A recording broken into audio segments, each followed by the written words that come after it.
Saya tengok yang mana tak ada culture tu di tempat lain. Baik.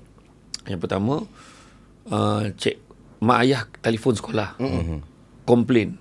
Kenapa anak dia tak ada homework hari ni. Okay.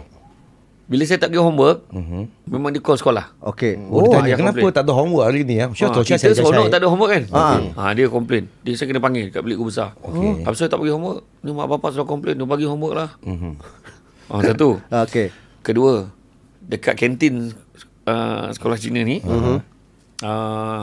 dia orang sambil makan mi ni kat ni meja pingpong ni, sambil main pingpong. Ada yang main pingpong sambil makan mi, Dahsyat. Saya kata, dan tapi kebanyakannya yang paling pelik je waktu rehat, saya nampak berduyun-duyun kereta-kereta besar masuk tu. Kereta masuk. Mak bapak ni? Mak bapak masuk pada waktu rehat, semua bawa mangkuk tingkat, menghadap, ada yang pakai smart, pakai tie semua. Teman menghadap anak makan? Suruh anak dia makan depan dia.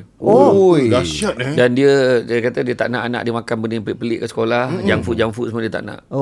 Dah anak dia nak makan, habis waktu rehat, nak masuk kelas, dia pun keluar. Saya memang pelik. Saya tak pernah tengok benda tu. Dia lain budaya dia. Saya tak tahu lah sekolah Cina lain, saya tak pastilah. Tapi sekolah tu yang berlaku. Dan sekolah tu memang budak-budak pandai lah. Budak-budak sekarang pakai Grab. Time rehat. Ustaz tadi dah lah. Kita nak tanya Ustaz punya SPM macam mana Ustaz? Tadi UPSR dah terlepas cakap dah. Kertas orang lain. SPM Alhamdulillah. Dulu kan ada main first Pangkat. grade, second grade, kan third grade dengan SAP dulu. Saya adalah generasi yang terakhir ambil SRP.